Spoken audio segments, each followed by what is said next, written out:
Story 1. Lost in Deck 7. The story opens at 2:30 a.m. with our protagonist leaving the ship's 24-hour buffet, slightly tired, but alert enough to navigate back to their cabin on Deck 7. Instead of taking their usual port-side stairwell, they opt for the starboard stairs, a small decision that triggers everything that follows. The corridors look identical to where they should be, but something feels subtly wrong. The maroon carpet pattern seems to repeat endlessly under the flickering fluorescent lights, and the cabin numbers don't quite follow the sequence they remember. At first, they brush it off. All cruise ship hallways look the same anyway, especially at this hour when exhaustion plays tricks on the mind. As minutes stretch into what feels like an hour, the disorientation deepens into genuine concern. They pass cabin 7042, then 7156, then 7089, and somehow find themselves at 7042 again, which should be impossible given the ship's linear layout. The distant engine rumble creates an oppressive white noise that makes it hard to think clearly, punctuated by occasional creaking as the ship rolls through ocean swells. They try consulting the emergency maps mounted on corridor walls, but the layouts don't match what they're seeing. Stairwells appear where maps show cabins, and elevator banks have vanished entirely. Their phone shows no signal, and the ship's Wi-Fi refuses to connect, leaving them completely cut off from help. The terror escalates when they encounter their first crew member, a steward pushing a room service cart who rounds a corner ahead. They call out and hurry to catch up, but when they turn the same corner seconds later, the corridor stretches empty in both directions, with no doors or alcoves where anyone could have disappeared. This is when the psychological horror truly takes hold. The realization that they're trapped in a confined space that somehow contains infinite wrong turns. They've been walking for 20 minutes without finding a single exit, stairwell, or even a window to confirm which deck they're actually on. The ship's subtle pitch and roll makes walking in a straight line nearly impossible, adding to the disorienting labyrinth effect. Around the 30-minute mark, they encounter another passenger who appears equally lost and frightened. The brief moment of relief at finding another person quickly dissolves into deeper confusion when this passenger describes the ship's layout in ways that completely contradict everything our protagonist knows. The other passenger mentions they've been searching for their cabin for hours, and their description of Deck 7 includes amenities and sections that don't exist. They agree to split up and search opposite directions, planning to meet back at this intersection in 10 minutes. Our protagonist never sees them again, and when they return to what should be the same spot, the intersection has somehow changed. Different door numbers, different carpet-wear patterns, a fire extinguisher mounted on the opposite wall. The nightmare deepens as our protagonist discovers corridors that terminate in solid walls, where ship maps clearly show they should continue. Emergency exit signs point in contradictory directions, sometimes sending them back toward corridors they've already explored multiple times. They find themselves in temperature pockets, where the air conditioning creates sections noticeably colder than others, adding to the surreal atmosphere. The fluorescent lighting occasionally flickers to near darkness, and in those moments of dimness, they catch their own reflection in an unexpected mirror and don't immediately recognize themselves. Exhaustion and fear have transformed their appearance into something gaunt and desperate. Hope briefly flares when they finally locate their cabin number, 7328, exactly where it should be. But their keycard refuses to work, flashing red repeatedly, despite multiple attempts at different angles and speeds. They knock desperately, and after what feels like an eternity, the door opens to reveal a middle-aged couple who stare at them with confusion and growing alarm. The couple insists they've occupied this cabin for 3 days, and their belongings clearly confirm it. Our protagonist stammers, apologies, and flees, now questioning whether they've somehow gotten not just the corridor wrong, but the entire deck number wrong. But their keycard clearly says Deck 7, Room 7328, in raised plastic numbers they can feel with their fingertips. The breaking point comes around the 2-hour mark when they seriously consider pulling a fire alarm or trying to break a window. Anything to force interaction with crew or security. Their rational mind knows this would likely result in consequences and embarrassment. But the alternative of walking these identical corridors until collapse seems equally unbearable. Just as they're reaching for an emergency call button, they round a corner and suddenly emerge into the ship's main atrium, a space they've passed through dozens of times, with its familiar grand staircase and 24-hour coffee bar. The sudden transition from nightmare to normalcy is so jarring, they nearly fall to their knees in relief. They check their phone. 4:47 a.m. Over 2 hours have vanished into those corridors. The atrium's ambient music and normal lighting feel almost aggressively cheerful after the oppressive silence and flickering fluorescence of Deck 7. They navigate back to their cabin using the main stairwells and familiar routes, and this time, their keycard works perfectly on the first try. Their roommate wakes briefly, mumbling that they never heard them leave, and asking why they're breathing so hard. Our protagonist doesn't try to explain. How could they make anyone understand what just happened? The next morning, they attempt to report the incident to guest services, carefully framing it as disorientation rather than accusation. The crew member listens politely but dismissively, suggesting they may have had too much to drink or simply gotten turned around in an unfamiliar environment. When they request security footage to track their movements through the corridors, they're told there was a technical glitch with the cameras on Deck 7 between 2 a.m. and 5 a.m. No footage available for that time period. Back in their cabin, they search online forums for similar experiences and find dozens of accounts from passengers describing nearly identical incidents of impossible disorientation on Deck 7, always in the early morning hours, always dismissed by crew as confusion or intoxication. The final unsettling revelation comes 3 days later when they're researching the ship's history. They discover that the current vessel was constructed by joining sections from 2 separate ships after one was damaged beyond repair. Deck 7's corridor layout came from the decommissioned ship, a vessel that was later scrapped after multiple passengers reported severe spatial disorientation and psychological distress. The Maritime investigation attributed it to poor signage and confusing design, but several crew members had unofficially reported that Deck 7's geometry didn't make sense, and that passengers would sometimes emerge from corridors that shouldn't connect to where they appeared. Our protagonist closes their laptop and doesn't speak about the incident again, but they refuse to take any cruise that includes sections from decommissioned vessels, and they never, ever wander the corridors alone after midnight. Story 2. Someone has my key. The bathroom door was open. Sarah stared at it from her bed, phone screen casting pale blue light across the tiny cabin. 3:47 a.m. She'd closed that door before sleeping. She knew she had. She always did. In a windowless inside cabin on a cruise ship, every routine mattered. Every detail stayed consistent. She sat up slowly, listening. The ship's engines thrummed through the walls, steady and mechanical. No footsteps, no breathing except her own. The bathroom stood empty, just her toiletries arranged on the narrow counter exactly as she'd left them. Sarah got up and walked to the door, hand trailing along the wall. Her suitcase sat beside the closet. Her shoes lined up near the entrance. Everything looked normal.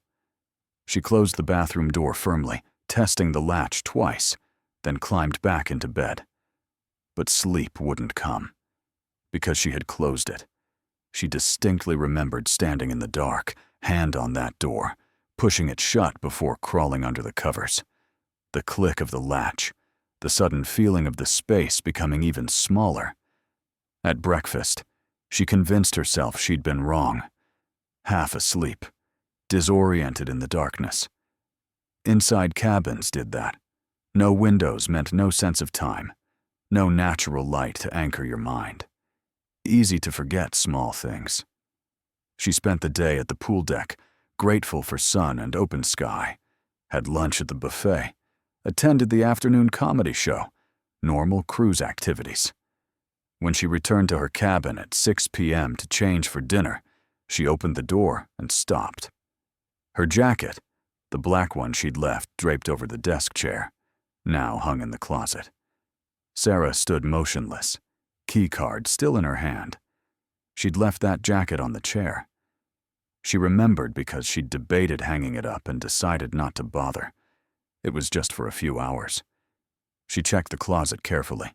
The jacket hung on the third hanger behind her 2 dresses, perfectly centered, deliberately placed. Her heart began to pound. She searched the entire cabin, methodical and slow. Bathroom. Nothing disturbed. Closet. Everything else exactly where she'd left it. Suitcase.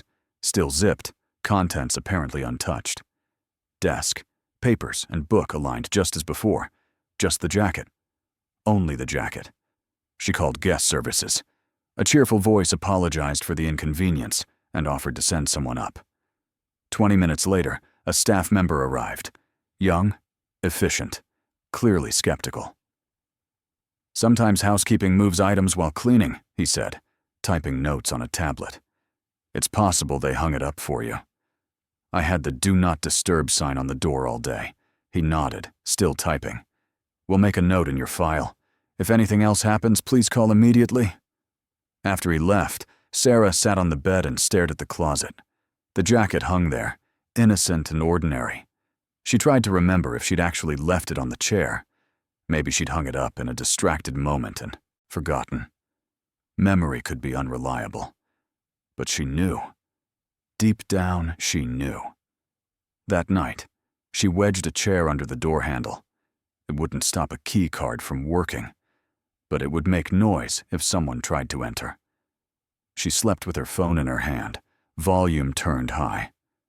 Nothing happened. Morning came with announcements about the breakfast buffet and that day's activities. Sarah removed the chair, feeling foolish. She went to the gym, had lunch, spent the afternoon at a wine tasting event. When she returned at 4 p.m., she stood outside her cabin door for a full minute before unlocking it. The bathroom door was open again, and her suitcase, definitely zipped closed that morning, now gaped open about 3 inches. Sarah's breath caught. She backed into the hallway, leaving the door ajar, and pulled out her phone with shaking hands. This time, she called security directly. 2 officers arrived within minutes. They searched the cabin thoroughly while she waited in the hallway. One of them, a stern-faced woman with gray hair, took detailed notes as Sarah explained about the jacket, the doors, the suitcase. "Has anything been stolen?" the officer asked. "No, nothing missing. Just moved." The officers exchanged a glance. "We'll review security footage from this corridor," the woman said. "See if anyone accessed your cabin while you were gone." They left, promising to contact her within an hour. Sarah sat on her bed, watching the closed door. The ship rolled slightly in rough seas. The captain had mentioned a storm system during that morning's announcement. Weather deteriorating. Swells building. Her phone rang exactly 53 minutes later. "Ms. Chen?" The security officer's voice sounded carefully neutral. "We've reviewed all corridor footage from the past 48 hours. Your cabin door was opened only by you. No one else entered using a keycard." "That's impossible. The ship's security system tracks every keycard access. There's no record of any other entry. Housekeeping shows your 'Do Not Disturb' sign was respected. Maintenance had no reason to access this cabin. Then how? It's possible you moved these items yourself and don't remember. Cruise ships can be disorienting, especially inside cabins.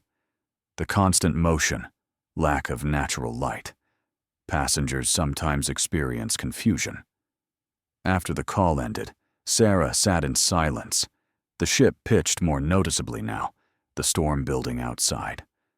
Somewhere above, passengers were probably struggling through dinner service, glasses sliding across tables. She started checking her belongings obsessively, counting items, photographing arrangements, her 3 shirts in the closet, her 2 pairs of shoes, her toiletries lined up precisely on the bathroom counter. Evidence, documentation. At 11 p.m., exhausted, she wedged the chair under the door again and tried to sleep. The storm had worsened. The ship rolled heavily, creaking and groaning. Somewhere down the hallway, something crashed. Sarah woke at 2:33 a.m. to the smell of cologne. She lay frozen in darkness, breathing shallow. Definitely cologne. Sharp and masculine, nothing she wore. It filled the small cabin, overwhelming in the enclosed space. She fumbled for her phone, turned on the flashlight. The bathroom door stood open. The chair remained wedged under the entrance door, undisturbed. But someone had been here. The smell proved it, unless she was losing her mind. Sarah got up and checked everything with her phone's flashlight. Her suitcase had been unzipped another 2 inches. One of her shirts, the blue one, no longer hung in the closet.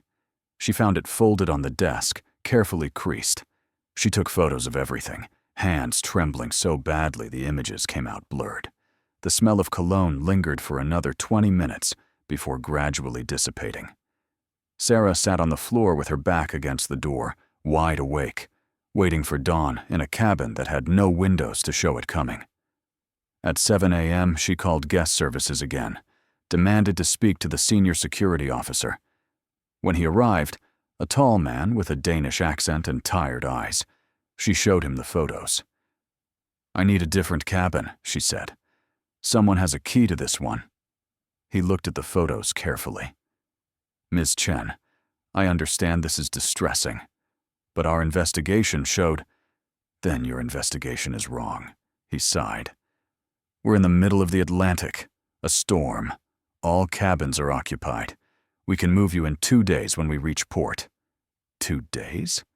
I can have an officer stationed in this corridor if it would help you feel safer. She almost laughed. You think I'm imagining this? I think cruise ships affect people in unexpected ways. The motion, the isolation. These inside cabins especially. He glanced around the windowless room. They can play tricks on your mind. After he left, Sarah packed everything back into her suitcase and zipped it fully closed. She took a permanent marker from her bag and drew a small X on the zipper pull. Then she photographed it. Close up, clear, dated. She spent the entire day in public spaces. Didn't return to the cabin except to use the bathroom. The storm continued, forcing the ship to reduce speed. An announcement said they'd arrive at port half a day late. At 10 p.m., she forced herself to go back. The hallway was empty. Her door looked exactly as she'd left it. Inside, the suitcase sat precisely where she'd placed it. She checked the zipper pull immediately. The X had been wiped away, the permanent marker somehow removed, and drawn in its place, a smiley face. Sarah stopped breathing. She stared at the crude drawing, 2 dots for eyes, a curved line for a smile. Done in the same black marker, carefully centered where her X had been. Someone was playing with her. She grabbed her phone, photographed the smiley face, and ran to the hallway. Found the nearest crew member, a woman pushing a cleaning cart. "Who is master keys to the cabins?" Sarah demanded. "Security, guest services managers, head housekeepers." "Why? How many people total?" The woman looked confused. "Maybe 20? I don't know exactly. What's wrong?" Sarah walked back to her cabin, leaving the woman staring after her. 20 people with master access. Any one of them could enter at will. And security footage wouldn't flag it because they were authorized. She wedged the chair under the door again, piled her suitcase against it, pushed the desk against that. She slept, badly, with her phone clutched in both hands. Morning came. The storm had passed. Announcements cheerfully declared they'd reach port by early afternoon. Sarah dismantled her barricade and checked the room one final time. Everything looked untouched. The smiley face remained on her suitcase zipper, mocking her. She took one last photo, then dragged her luggage into the hallway. She'd wait in the atrium until they docked. 6 more hours. She could manage 6 more hours. As she pulled the door closed, she noticed something she'd missed before. The inside of the cabin door, just above the handle, had 2 words scratched into the metal. Faint, but deliberate. Sweet dreams. Sarah stared at those words, scraped into the door with something sharp. How long had they been there? Had they been there all along? She thought about reporting it. Thought about security cameras showing nothing. About officers telling her cruise ships play tricks on mines. Instead, she walked away, pulling her suitcase behind her. Behind her, the cabin door swung slowly shut with a soft click. Inside, in the darkness of that windowless room, something that might have been cologne lingered in the air. The ship's engines thrummed steadily, carrying her toward port, toward solid ground and locked doors that actually meant something.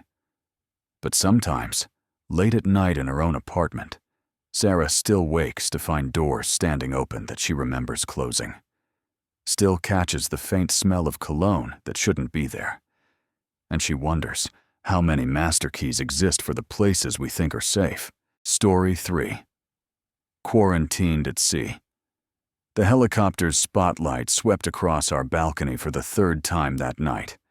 Through the sliding glass door, I watched them lower a stretcher onto the Lido deck, the 4th evacuation in 6 hours.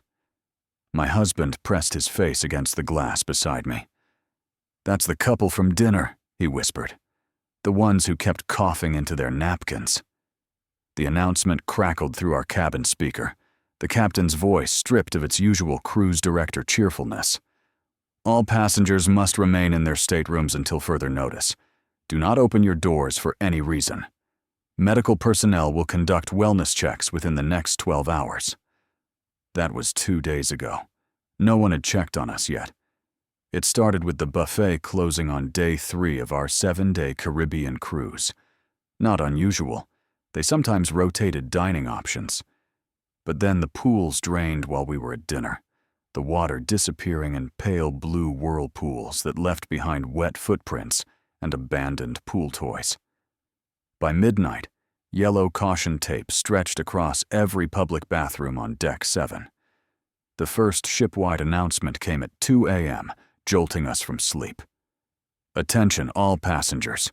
We are experiencing a higher than normal incidence of gastrointestinal illness. As a precaution, all public venues will remain closed until further notice. Room service will deliver meals to your stateroom. Please contact the medical center if you experience symptoms." I remember laughing nervously. "Norovirus. Classic cruise ship problem, right?" My husband pulled up his phone, scrolling through the cruise forums. "Says here it usually clears up in 72 hours. They deep clean everything and it's fine." But by breakfast, delivered on a plastic tray left outside our door, the corridors were silent. No squealing kids running to the pool, no elderly couples power walking their morning miles, just the low hum of the ship's engines and the occasional crackle of the PA system. From our balcony, I watched crew members in white coveralls spray something on the deck chairs, not the usual cleaning crew in their polo shirts. These people wore respirators. "That's weird," my husband said, zooming in with his phone camera. "Why would they need respirators for norovirus?" The ship had been scheduled to dock at Grand Cayman that morning. Instead, we watched the island pass in the distance, a green smudge against the blue horizon. The captain's voice returned, tighter this time. "Due to the ongoing health situation, we have been denied port access. We are proceeding to our next scheduled stop in Cozumel, arriving in 48 hours." By evening, the Caribbean heat pressed against our cabin like a physical weight. The air conditioning cycled off for power conservation. 20 minutes on, 40 minutes off. We kept the balcony door open, but the air outside hung thick and motionless, smelling of salt and something else. Something chemical. The meals arrived less frequently. Breakfast came at noon.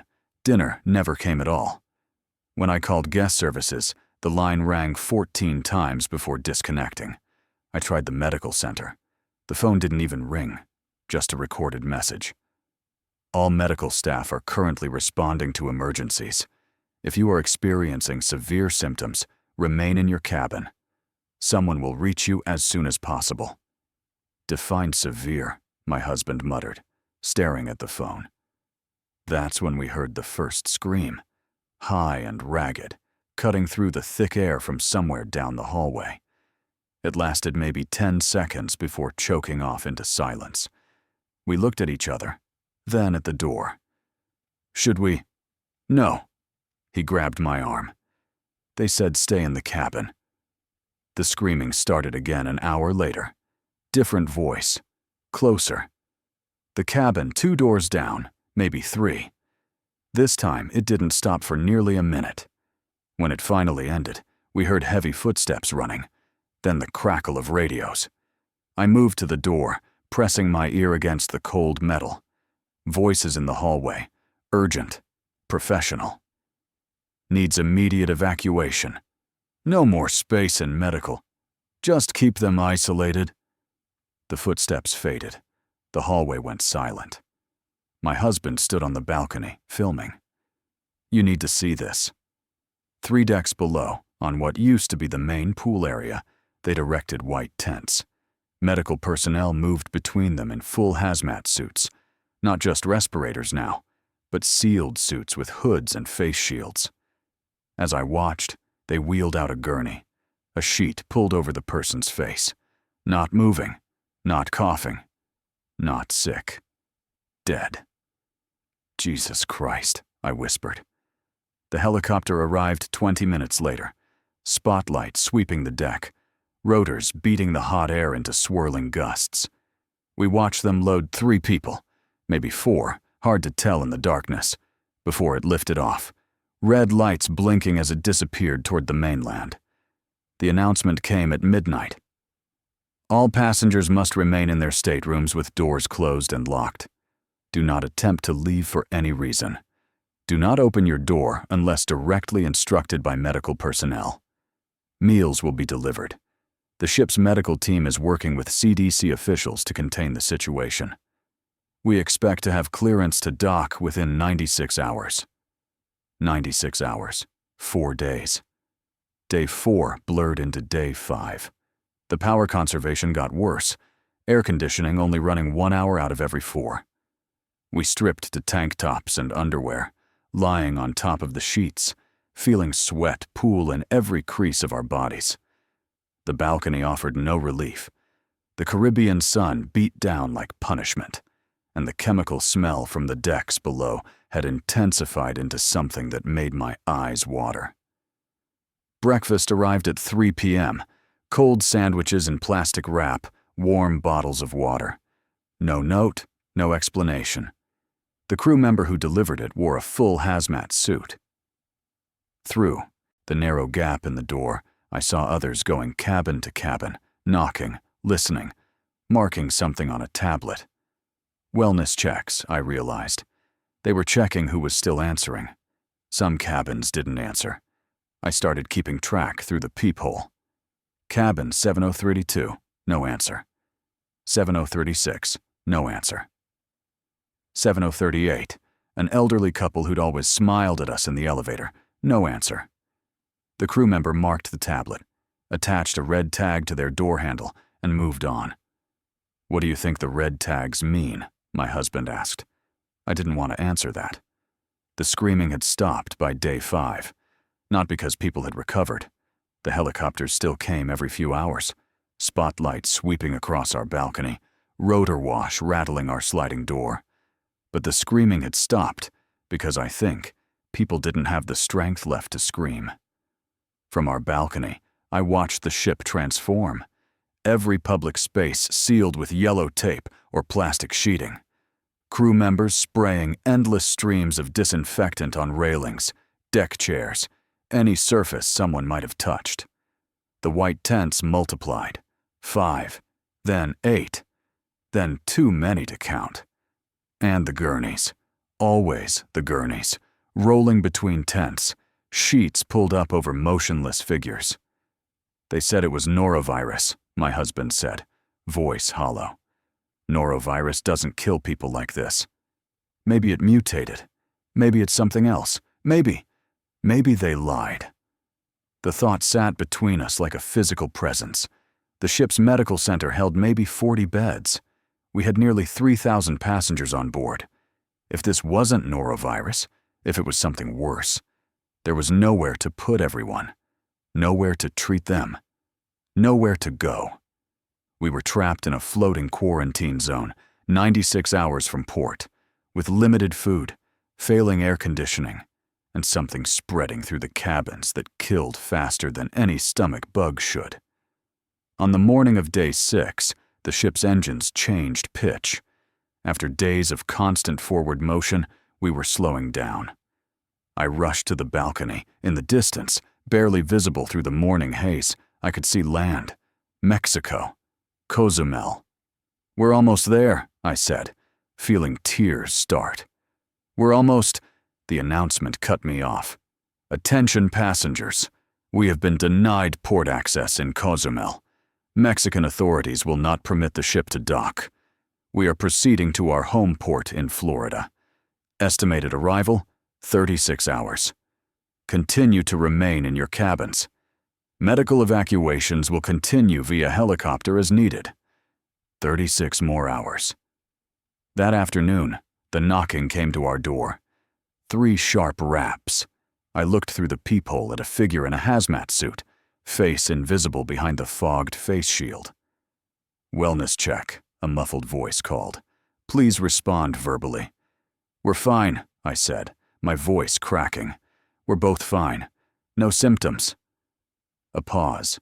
The figure consulted a tablet. "You have not reported any illness?" "No. Nothing. We're healthy." Another pause. "Maintain quarantine. Food delivery will resume normal schedule tomorrow." They moved to the next cabin. Knocked. Waited. No answer. Red tag on the door handle. "Move on." That night, I couldn't sleep. The heat was suffocating, pressing down like a weight on my chest. I stood on the balcony, watching the helicopters come and go, and tried to count how many evacuations I'd witnessed. 40? 50? How many red tags had I seen through the peephole? The Caribbean stretched endlessly in every direction, dark water meeting darker sky. Somewhere out there, cruise ships carried people to beaches and snorkeling and piña coladas. Somewhere out there, normal life continued. But we were trapped here, in this floating quarantine, counting hours until port, hoping, praying, that whatever was spreading through the ship wouldn't reach our cabin before we made it home. The engines hummed, the helicopters came, the red tags multiplied, and we waited. Story 4. The engine room survivor. The emergency light 3 levels down flickers twice, then dies completely. Marcus presses himself against the scalding metal wall, feeling the vibrations of machinery that could crush him in seconds. His broken radio crackles uselessly in his pocket. The next shift change isn't for 72 hours. Above him, somewhere beyond the deafening roar of engines, 3,000 passengers are eating dinner, watching movies, completely unaware that he's trapped in the mechanical hell beneath their feet. His water bottle has maybe 6 hours left. The heat down here measures 127 degrees, and he just heard something moving in the flooded passage behind him, something that shouldn't be alive down here at all. The railing gave way so suddenly that Marcus didn't even have time to grab for it. 1 second, he was checking coolant levels on deck 1, standard Thursday maintenance. The next, he was tumbling backward into darkness, his tool belt jangling, the radio ripping from his hand as he tried to catch himself. He hit something, a pipe maybe, that knocked the wind from his lungs. Then he was falling again, shorter this time, landing hard on metal grating that sang with the impact. Pain exploded through his left ankle. His head cracked against something solid. When his vision cleared, he found himself staring up at a rectangle of dim light 3 levels above. The safety railing he'd been leaning against dangled uselessly, one support completely corroded through. He could see rust flakes still falling, catching the emergency lighting like toxic snow.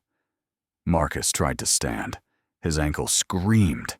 He managed to pull himself up using a conduit pipe, but the moment he put weight on his left foot, his leg buckled. Not broken, he'd felt breaks before, but badly sprained, maybe torn ligaments. His radio was gone. He could see it 20 feet away, the screen shattered, components scattered across the grating. His phone had been in his locker. Standard protocol. No personal devices in the engine areas. The electromagnetic interference played havoc with signals anyway. He looked around, trying to orient himself. He was in deck 2, maybe even 3. The restricted engineering levels that only got serviced during scheduled maintenance. The areas marked with yellow hazard tape and warnings about extreme temperatures and dangerous machinery.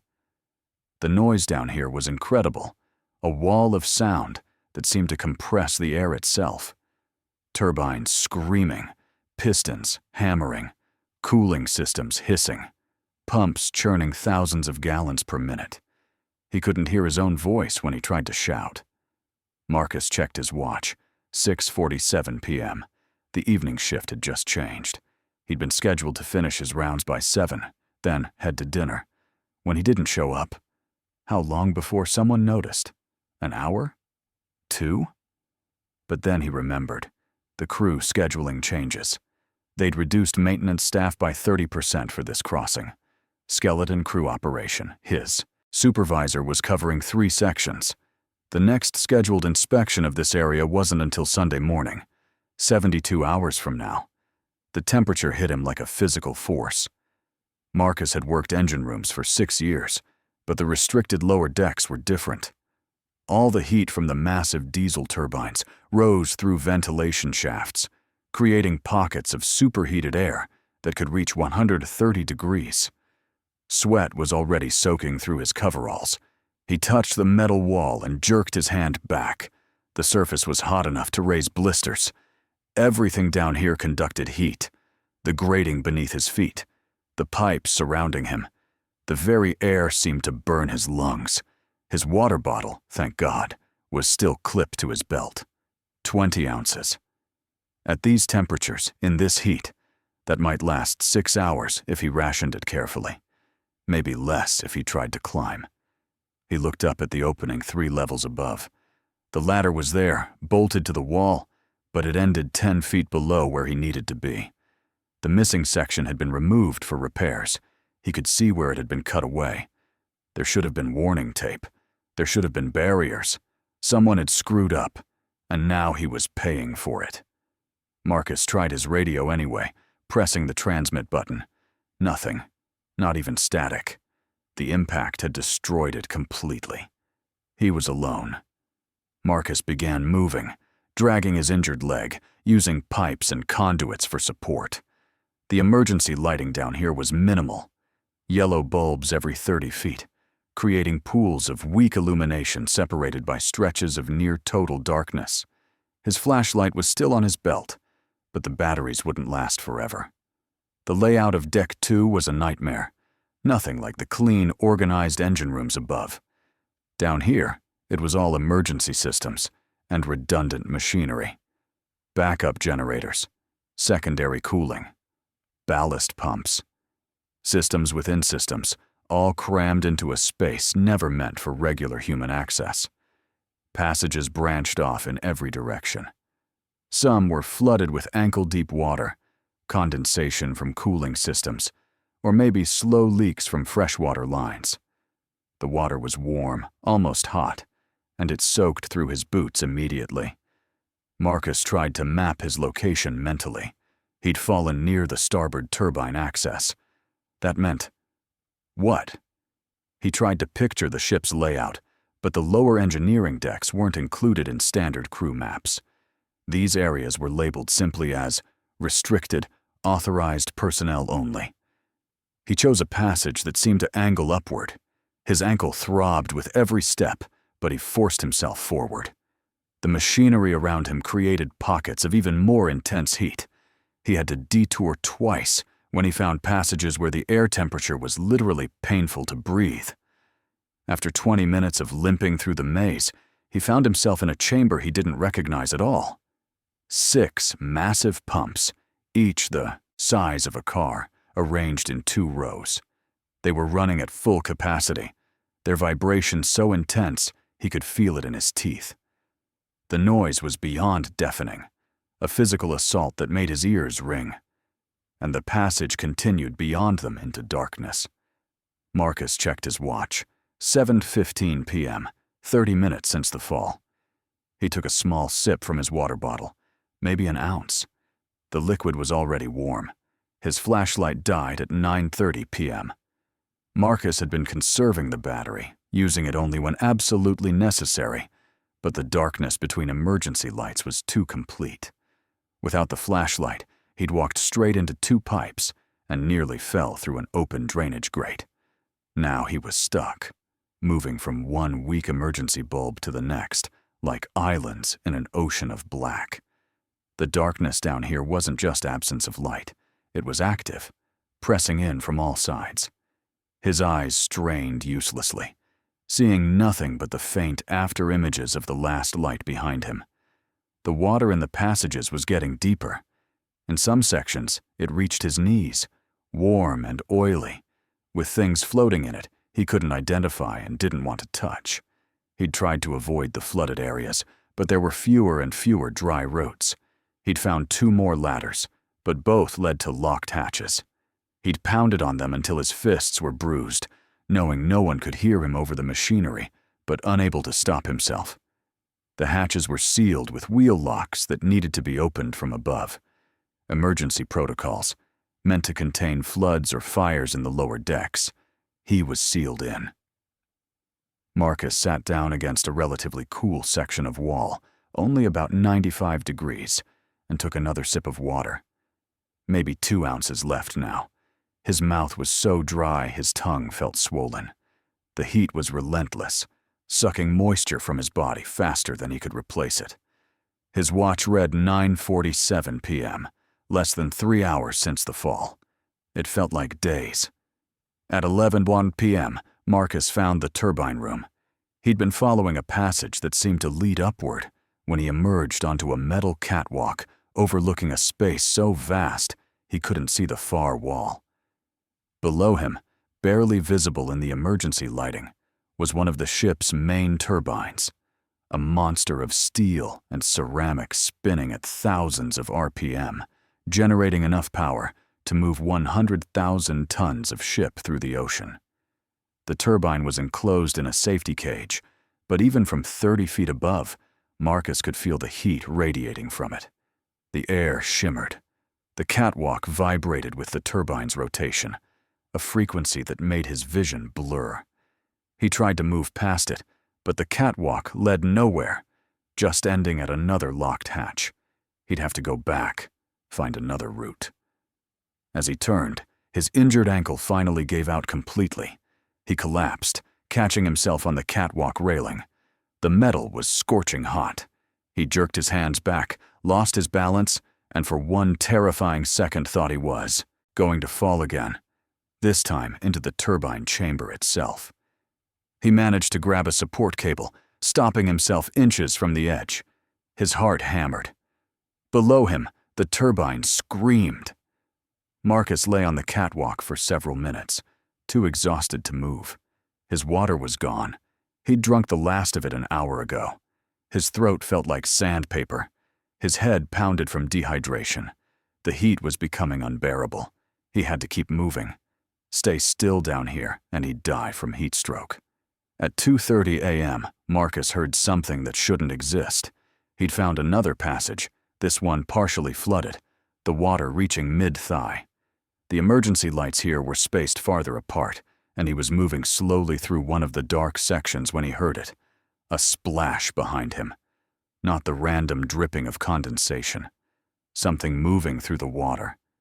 He froze, turned, saw nothing but darkness. Another splash. Closer. Marcus's rational mind tried to explain it. Debris floating in the current, or pipes expanding from heat. But the sound had rhythm. Purpose.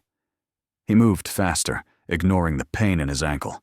The water seemed to grab at his legs, thick and resistant.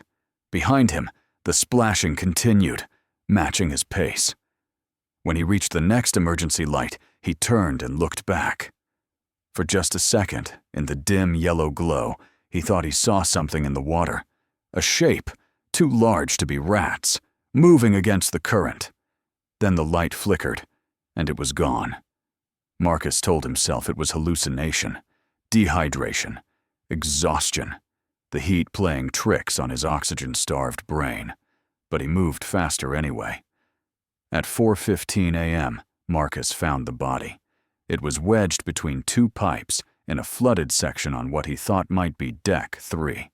He almost didn't see it, just another piece of debris in the dark water. Then his hand touched fabric, then something that felt like bone. He jerked back, nearly falling.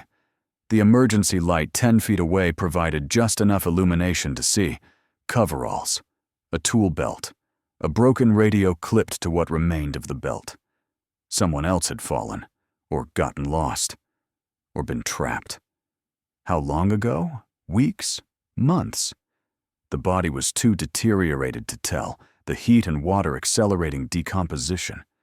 There was no identification visible, no way to know who it had been.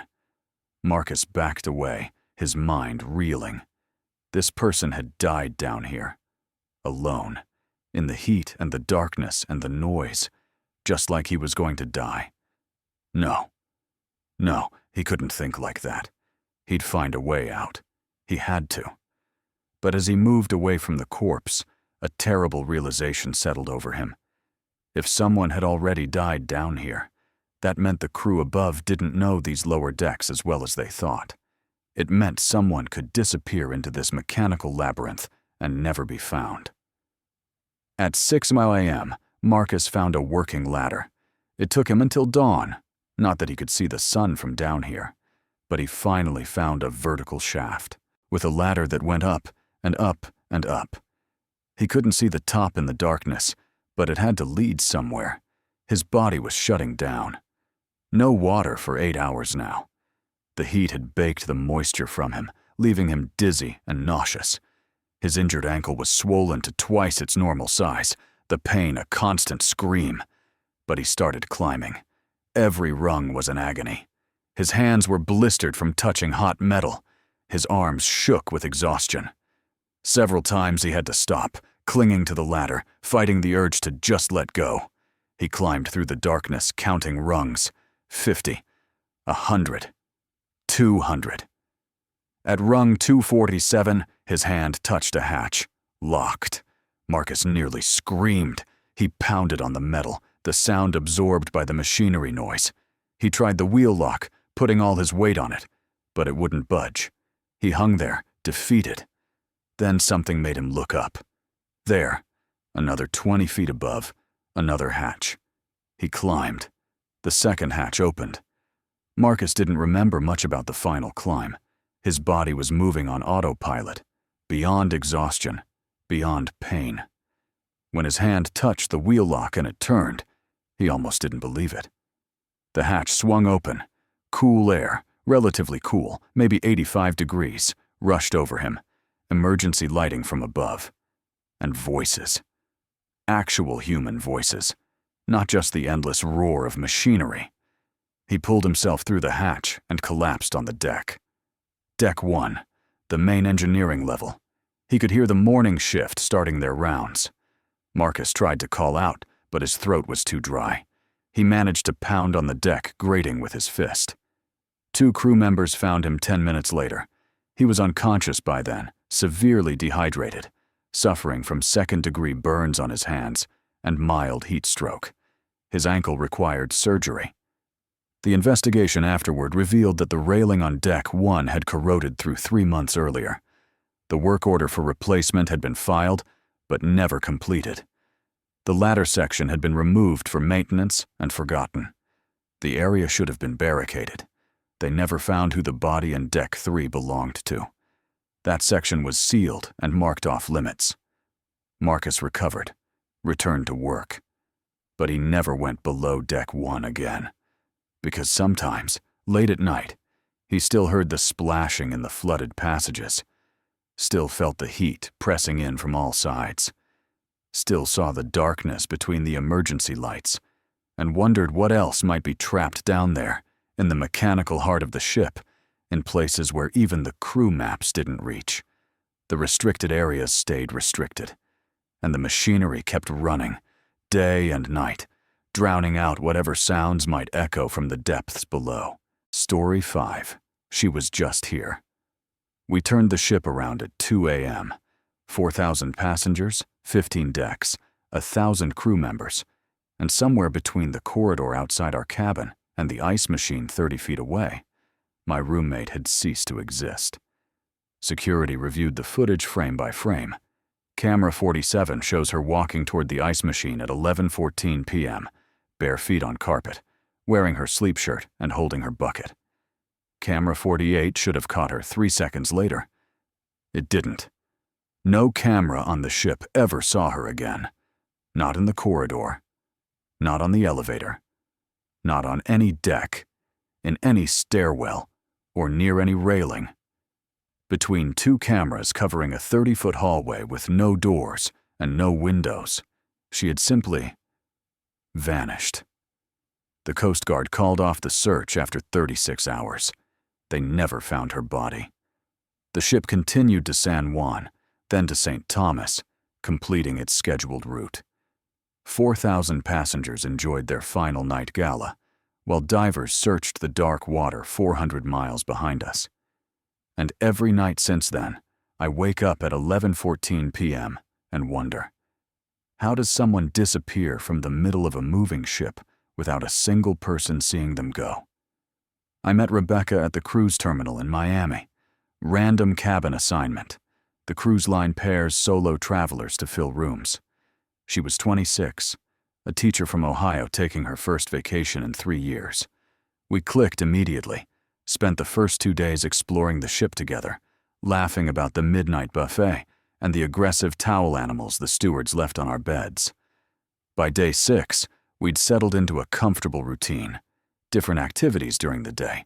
She loved the pool, I preferred the library, but we'd meet for dinner, swap stories, make plans for the next port. Easy, uncomplicated vacation friendship. That last night, the seas had gotten rough. The ship was making its final push toward Miami, scheduled to dock at 7 a.m. Most passengers were packing, settling their onboard accounts, getting ready for disembarkation. We'd spent the evening on our cabin's balcony, watching the dark water, feeling the ship roll through 6-foot swells. The stars were incredible. No light pollution for hundreds of miles. Rebecca had her phone out, trying to capture the Milky Way, laughing when the ship's motion blurred every shot. "I'm going to miss this," she said, around 10:30. "Real life starts again in 12 hours. I joked that she could always book another cruise. On a teacher's salary.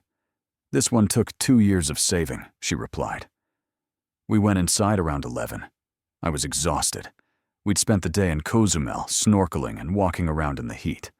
Rebecca said she was going to stay up a bit longer, maybe finish her book.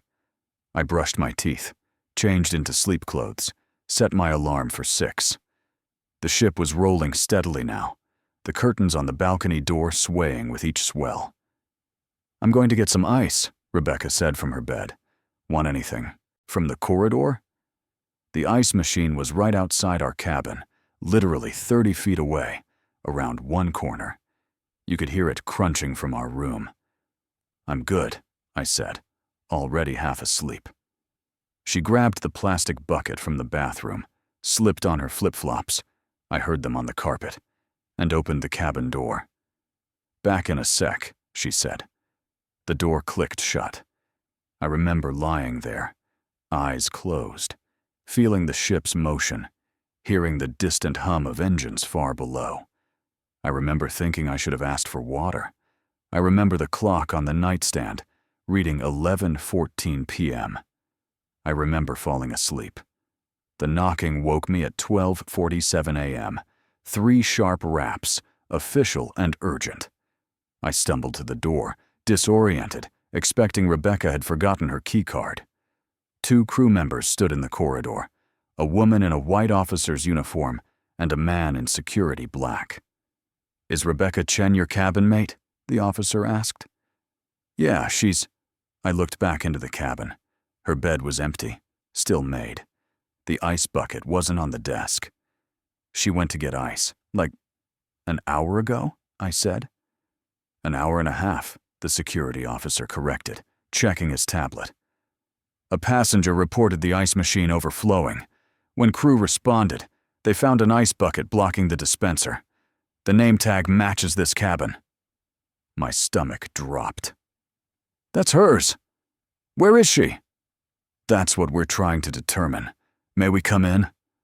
They searched the cabin with efficient thoroughness. Rebecca's suitcase was open on the luggage rack, half packed. Her phone was charging on the nightstand. Her passport was in the room safe.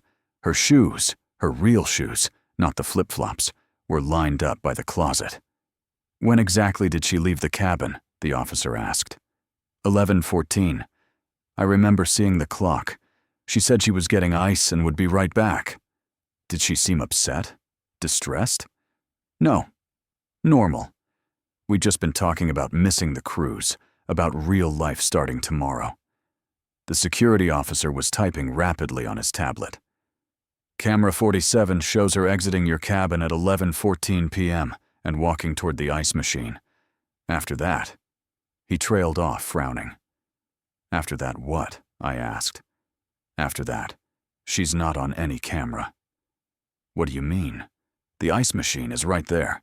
I stepped into the corridor, pointing. "Camera 47 is here. Camera 48 is there. You can see the ice machine from both angles.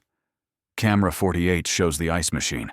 It shows the bucket appearing at 11:17 p.m., blocking the dispenser. It does not show anyone placing it there." The officer's radio crackled. A rapid exchange in cruise line code I couldn't follow. Her expression tightened. "We're initiating a full ship search," she said. "Please remain in your cabin. If Rebecca returns, call security immediately." They left. I stood in the doorway, staring at the ice machine 30 feet away. The corridor was empty, brightly lit, carpeted in that generic cruise ship pattern. No doors except cabin doors. No windows, no alcoves or hiding spots. Just a straight hallway covered by 2 cameras. The announcement came at 1:30 a.m., piped through every speaker on the ship.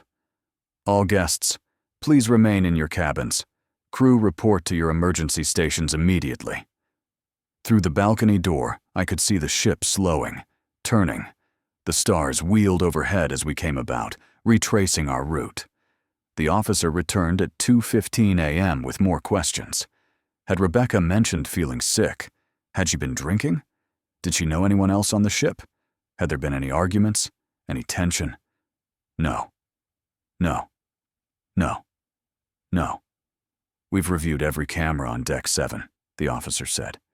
"Your corridor, the elevator banks, the stairwells, the exterior deck access.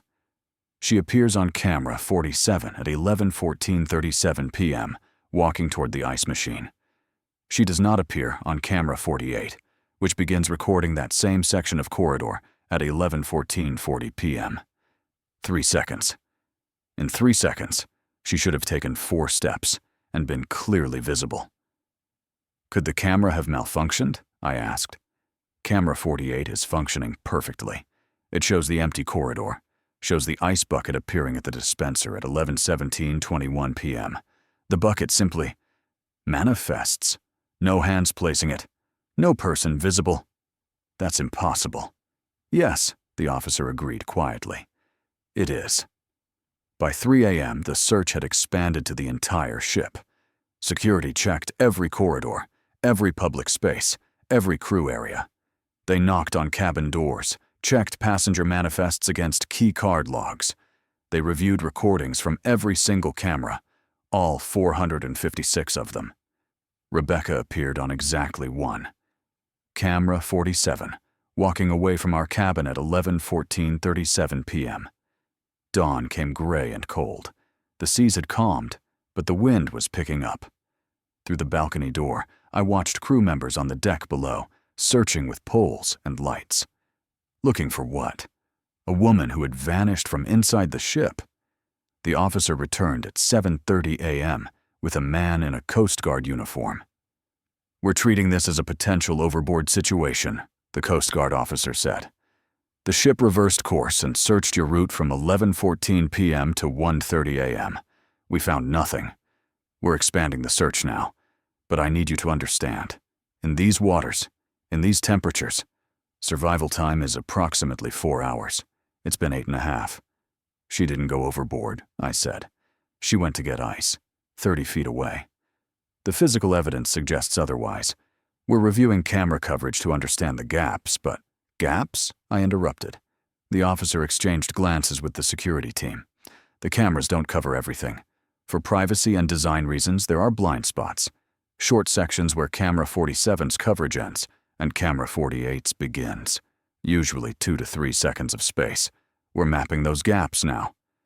"You're saying she walked into a blind spot and..." "What? Teleported to the deck rail?" No one answered. The ship docked in Miami at 1 p.m., 6 hours late. Passengers disembarked, confused and somber, aware that something had happened, but not exactly what. I heard whispered conversations in the terminal. Someone fell overboard. A woman went missing. They turned the ship around. I stayed in the cabin until security came for me at noon. They needed Rebecca's belongings for the investigation. I watched them photograph everything: her half-packed suitcase, her phone, her book on the nightstand, bookmarked at page 247. The officer who'd been handling the case, Officer Martinez, I'd learned, pulled me aside before I left. "I need to tell you something," she said quietly. "This isn't the first time." My blood went cold. "What?" "This exact scenario. Last voyage, a passenger stepped out of his cabin to get ice at 2 a.m. Camera 52 shows him leaving his room. No camera shows him arriving at the ice machine. His ice bucket was found blocking the dispenser. He was never seen again." "Why didn't I hear about this?" I asked. "Because cruise lines don't advertise overboard incidents. But there's more." She pulled out a tablet, showed me a document. "In the past 18 months, 7 people have disappeared from ships in this exact manner. Always late at night. Always going to get ice or to the vending machine. Always in corridors with the same camera configuration. 2 cameras with a blind spot between them. 7 people? 4 ships, 3 different cruise lines. But all the ships were built by the same shipyard. All have the same security camera layout. The blind spots are in identical locations." "What are you saying?" "I'm saying the camera gaps aren't accidents. Someone designed them intentionally, and someone knows exactly where they are." She glanced around, lowered her voice further. "The FBI is involved now, but quietly. They don't want panic. But I thought you should know. Rebecca wasn't random. None of them were. They were all solo travelers, all in interior cabins on Deck 7, all with cabin mates who'd be asleep. Someone took her. Someone took all of them. And they used the ship's own security design to do it." The Coast Guard officially called off the search at 11:47 p.m. that night, 36 hours after Rebecca vanished. They listed her as lost at sea, probable overboard. Her family held a memorial service in Ohio.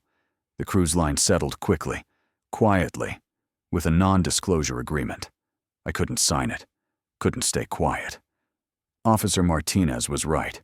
The FBI was investigating, but slowly, carefully, trying not to spook whoever was doing this.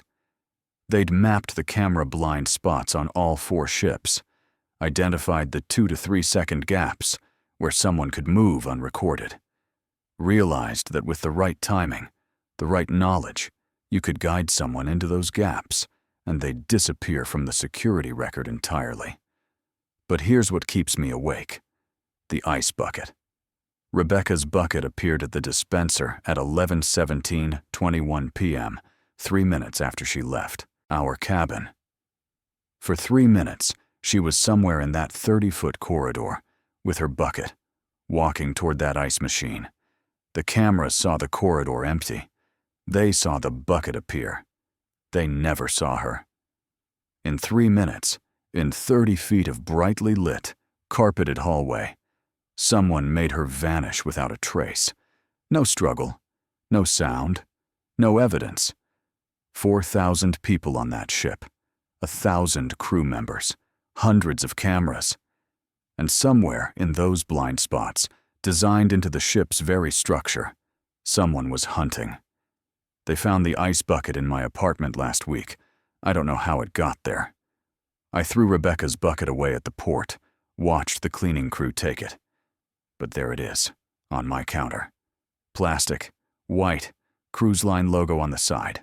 Empty, waiting to be filled. The FBI says I'm being paranoid, that it's trauma, that I should talk to someone. But Officer Martinez sent me a text 2 days ago.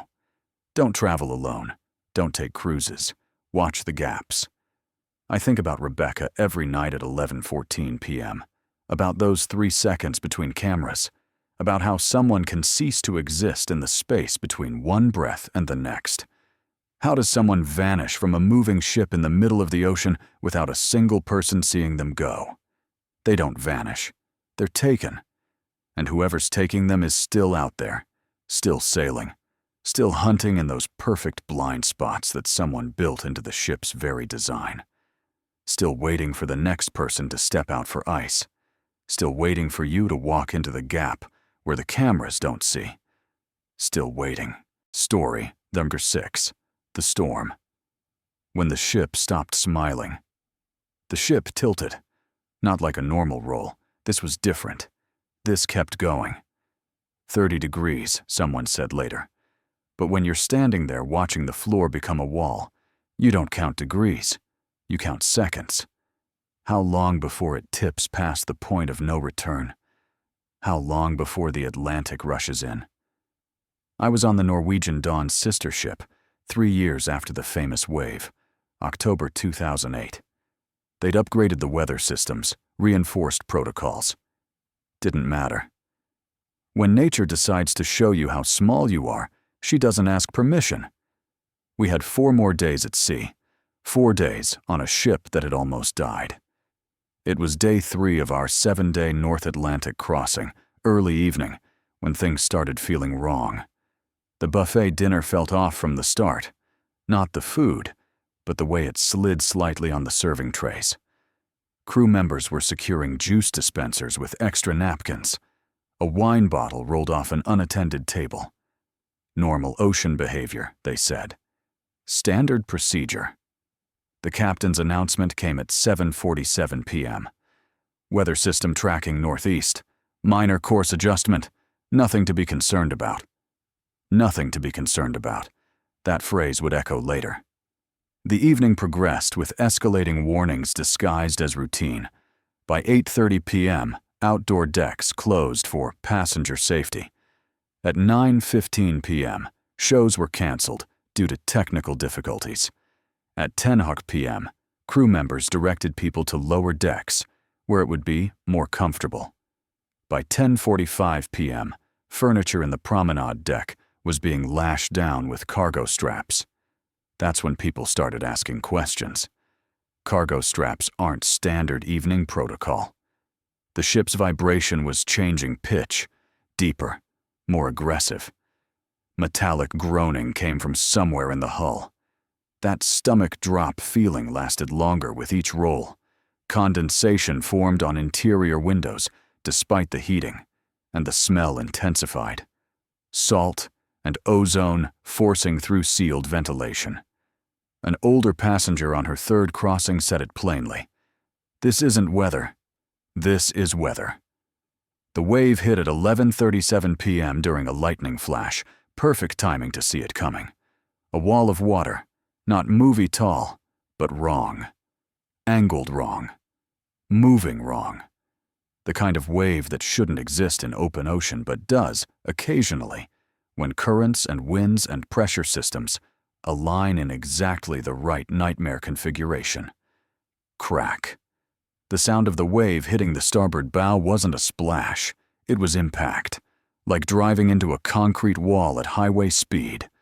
The ship lurched left in a normal compensating roll, then kept going. And going. At 10 degrees, glasses slid, and people grabbed railings with nervous laughter. This is quite a roll. At 20 degrees, furniture shifted despite straps. First screams erupted, and crew members braced while shouting, "Hold on to something." At 30 degrees, everything not secured became a projectile. People slid across polished floors. Port side windows showed ocean. Starboard windows showed sky. Then the lights went out. Emergency lighting kicked in after 3 seconds that might as well have been 3 hours. That complete darkness on a ship is different. It's not bedroom darkness or power outage darkness. It's void. 7 stories of interior corridors with no natural light. Thousands of people in a floating box that's currently listing hard enough that walking is impossible. The sounds in those 3 seconds were unforgettable. Metal screaming under stress, objects crashing, water rushing somewhere. Pipes? Ocean? Where? Humans screaming building into a collective roar. Then the worst sound, the engines cutting out. When engines that large stop, you feel it in your bones. The vibration you'd stopped noticing was suddenly gone. The ship went silent under the screaming. The emergency lighting painted everything crimson. Crew members tried to maintain procedures with terror in their eyes. A young steward in his mid-20s kept repeating, "Standard procedure," while tears ran down his face. Gravity pulled sideways. The floor became a hill you couldn't climb. Pile-ups formed at the port side walls. Overhead lockers popped open, contents raining down. That continuous metal groan from the hull never stopped. Water appeared. Leaks? Condensation? Seawater? No one could tell. An elderly woman near me said calmly, "We're going to die." Not panicked. Factual.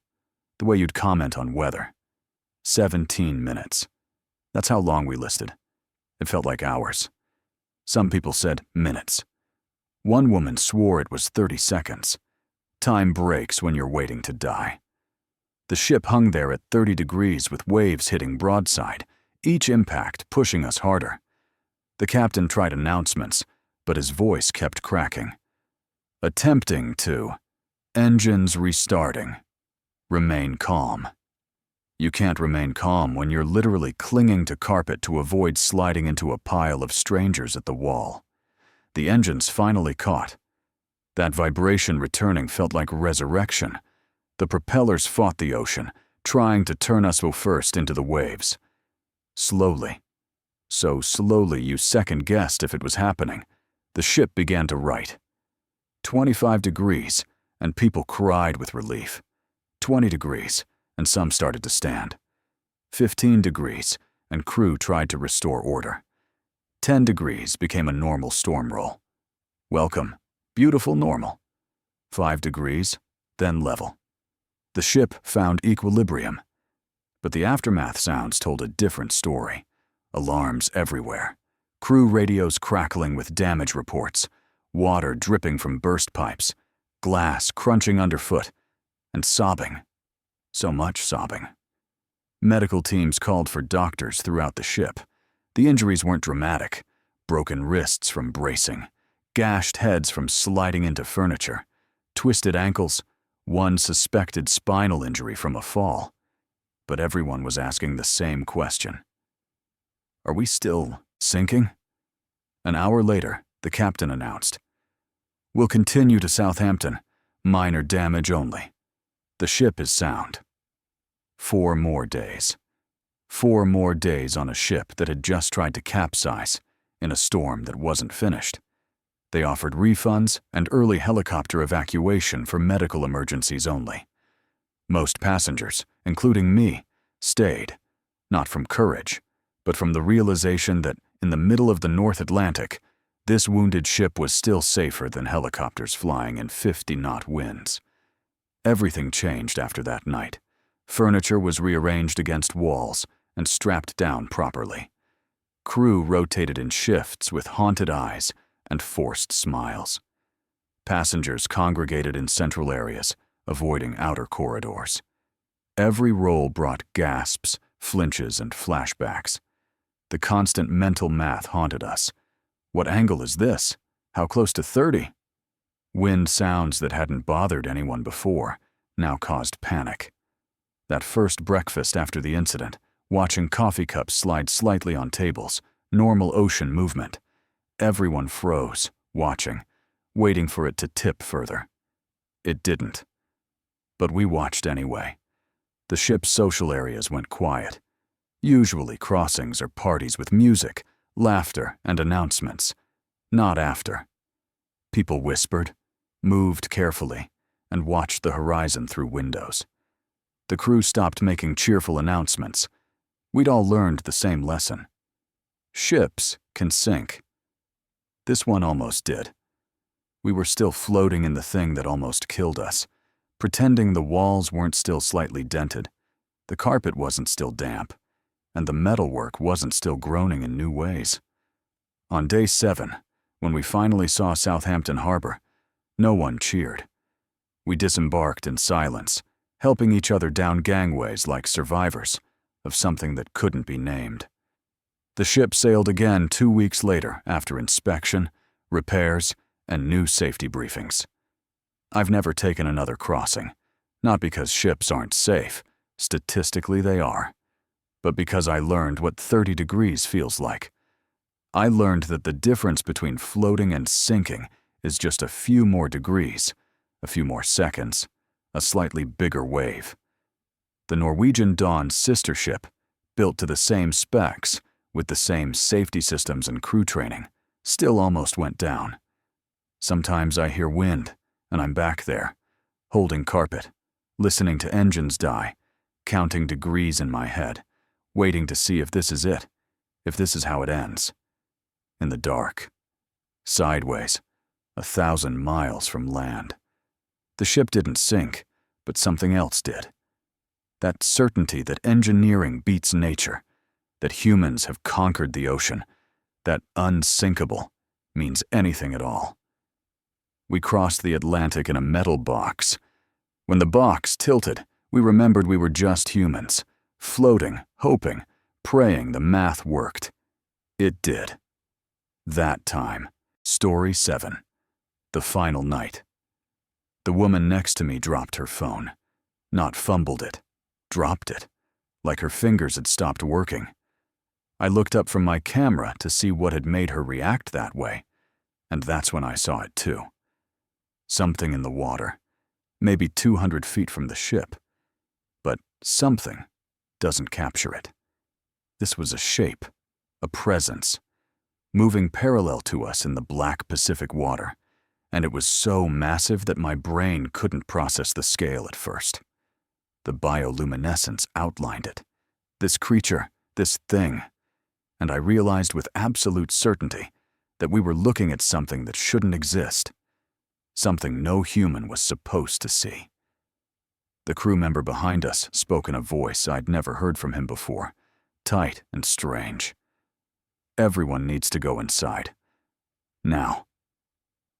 It was 1 a.m. on the final night of our 14-day Pacific cruise, and about 30 of us were gathered on the aft observation deck.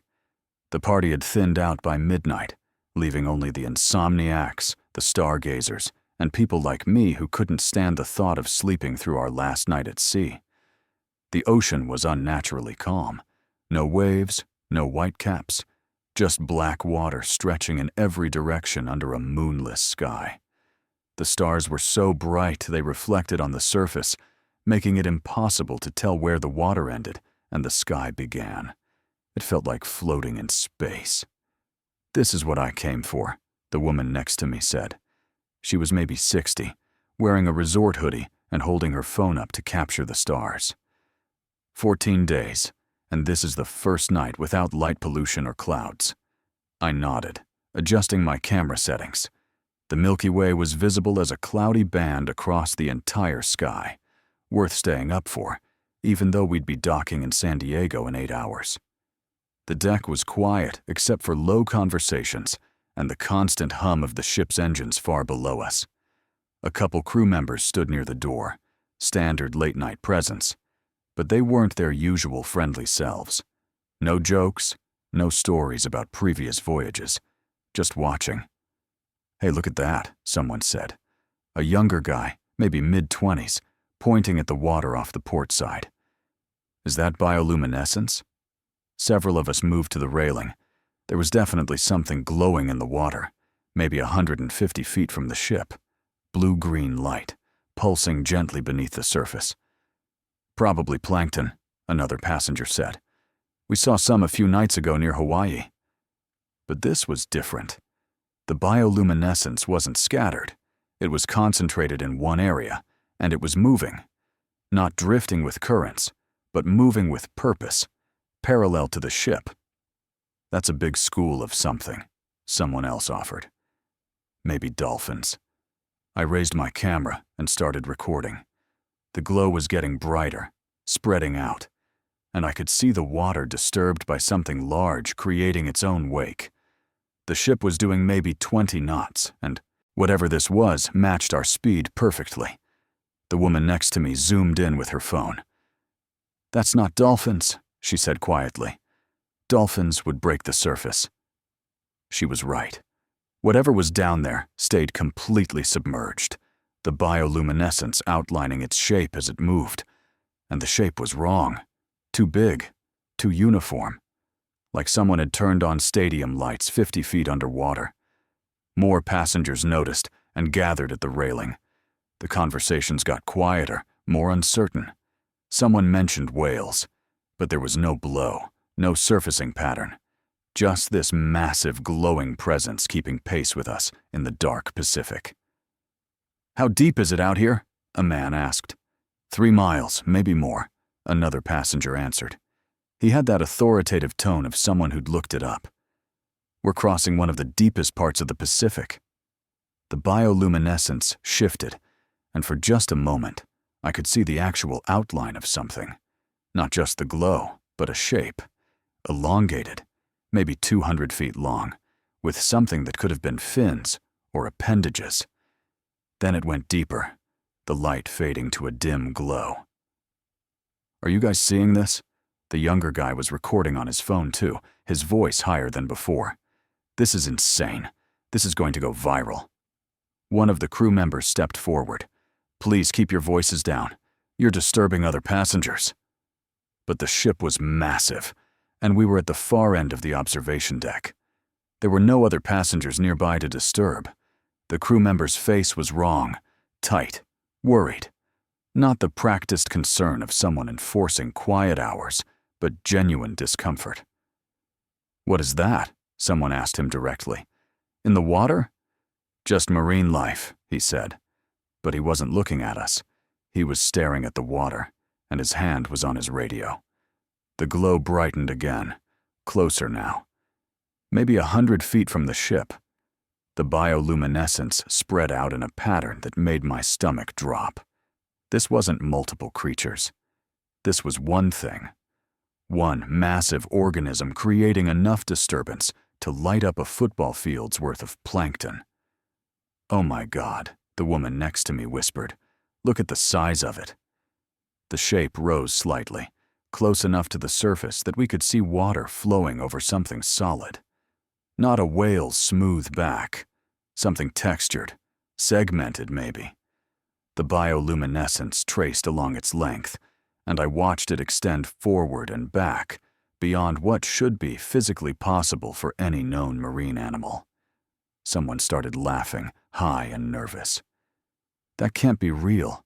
That's gotta be, I don't know, some kind of optical illusion? But we could all see it. 30 people, all watching the same impossible thing track alongside our ship in the middle of the Pacific Ocean. My camera recorded it all, shaky footage in low light, but clear enough to show the scale, the movement, the wrongness of it. The second crew member spoke into his radio, quiet but urgent. I caught fragments, visual confirmation, and distance approximately 30 meters. The ship's engines changed pitch, a subtle shift most passengers wouldn't notice. But I'd spent 14 days on this vessel, and I knew the sound of acceleration. "Everyone needs to move away from the railing," the first crew member said. His voice was louder now, commanding. "Please step back." "We're just watching," someone protested. "We're not doing anything dangerous." "Step back from the railing." The authority in his voice made us move. Not far, just a few feet back, but enough to create distance. Both crew members were at the rail now, staring down at the water. Whatever they were seeing, it was worse up close. The shape descended again, the glow fading to a deep blue-green blob maybe 40 feet down. But it was still there, still matching our speed. The ship was definitely moving faster now. I could feel it in the deck, hear it in the engines. "What's happening?" The woman next to me asked the crew members. "What is that?" "You should all go inside," the first crew member said. He still wasn't looking at us. "It's late. The deck will be closing soon." "The deck doesn't close," someone said. "It's 24-hour access. It's closing tonight." A door opened behind us, and a senior officer stepped out. Full uniform, even at 1 a.m. He took in the scene. 30 passengers crowded near the railing, 2 crew members looking panicked, and that thing still glowing in the water beside us. His face went carefully blank. "Good evening, everyone. I'm afraid we need to ask you to return to your cabins. We're conducting some routine navigation procedures." "Is that thing dangerous?" someone asked. "We're not certain what it is," he said, "which is why we're asking everyone to go inside until we can assess the situation." The glow brightened one more time, rising until it was maybe 20 feet beneath the surface. The water above it swirled and disturbed, creating patterns that made no sense, geometric almost, too precise to be natural movement. Then it stopped, not descended or swam away, just stopped. Like someone had hit pause on a video. The bioluminescence held steady, this massive glowing shape hanging in the water beside our moving ship. And for the first time, it wasn't tracking us. We were leaving it behind. Everyone at the rail watched as the distance grew. 50 feet, 100 feet. The glow getting smaller, but never fading entirely. Just this brilliant blue-green point in the black ocean behind us. "Why did it stop?" someone whispered. Nobody answered, because there was no answer. No explanation for what we'd just witnessed. No scientific principle that covered it. Just this thing in the Pacific that had followed our ship for 30 minutes, and then decided to stop. The senior officer's radio crackled. He listened, spoke quietly, then turned to us. "Please. Inside. Now." This time, nobody argued. We moved toward the doors, looking back at that fading glow. Some people were still recording, phones held up to capture the last moments before it disappeared into the darkness. I was the last one at the door. Before I went inside, I looked back one final time. The glow was barely visible now, just a tiny point of light in the vast black ocean.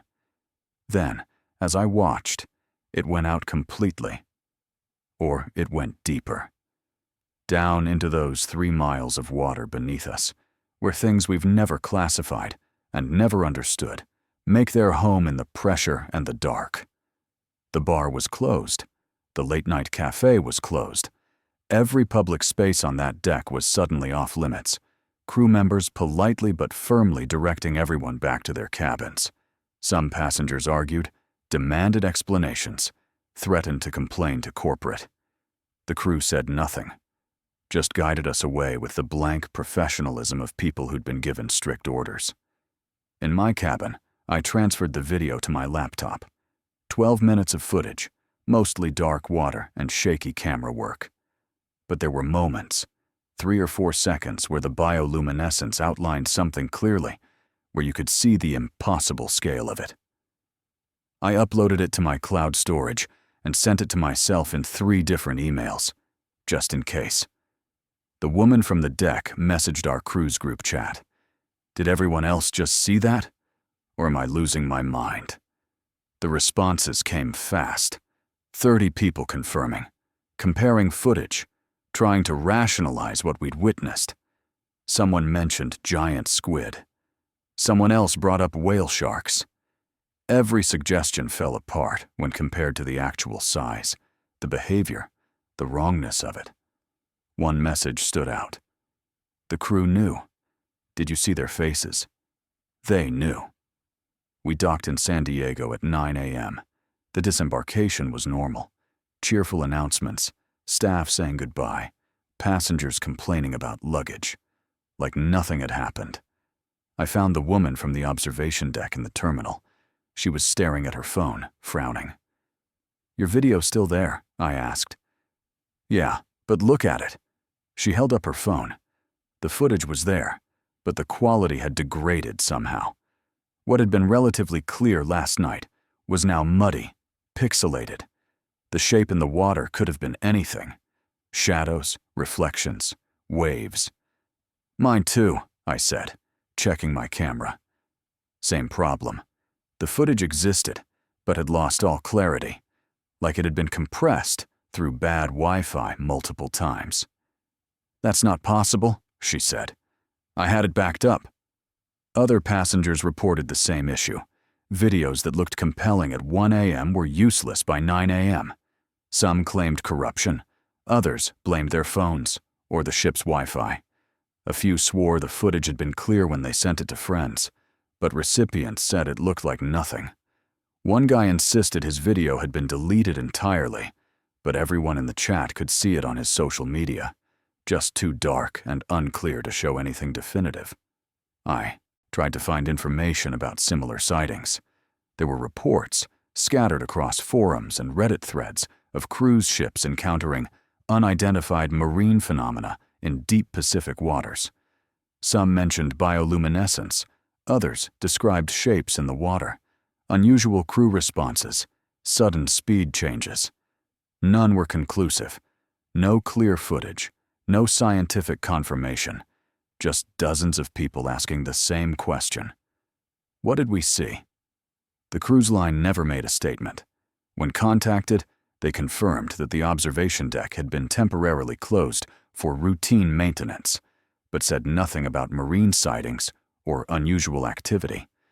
The crew members I tried to find on social media didn't exist. Or they did exist, but had private profiles, no ship affiliation listed, no trace of having worked that specific cruise. 30 of us saw it. 30 people who can describe the size, the movement, the way it tracked our ship through 3 miles of dark Pacific water. But there's no proof. Nothing that would convince anyone who wasn't there. Sometimes I check those deep ocean forums, looking for new sightings. Every few months, someone posts something similar. Lights in the water, massive shapes, crew members acting strange. The pattern is always the same. Multiple witnesses, unclear footage, no official explanation. The ocean covers 70% of Earth's surface. We've mapped maybe 5% of the ocean floor. The rest is deeper, darker, and more alien than the surface of Mars. We send probes to distant planets, but can't reach the bottom of our own Mariana Trench without specialized equipment that barely survives the pressure. What lives down there? What moves in those abyssal zones where sunlight never reaches, where the pressure would crush a submarine? where the very chemistry of life operates by different rules. We like to think we know. We like to catalog and classify and create neat scientific boxes for everything. But sometimes, on moonless nights in the middle of the Pacific, when the water is so calm it mirrors the stars, you see something that doesn't fit in any box. Something that tracks a cruise ship for 30 minutes and then stops, hanging in the water behind you, watching as you sail away into the safety of shallow coastal waters. Something that lives where humans aren't supposed to go, where we don't belong, where the rules we think govern life on Earth don't apply. On my final night at sea, I saw something that made me question everything I thought I knew about what shares this planet with us. And the worst part, I think it saw us too. I think it was curious. I think it followed us to understand what we were, these noisy metal things that pass through its territory without permission. And I think when it was done looking, it went back down. Back to the darkness, where things that size can exist without being seen, without being classified, without being explained. The ocean is 3 miles deep in most places. What lives at the bottom? What waits in all that space between the surface and the floor? I don't know. But I know it's not empty. And I know that on November 17th, 30 people stood on a cruise ship deck and witnessed something that defied explanation. We saw it. It was real. And somewhere in the Pacific, it's still down there,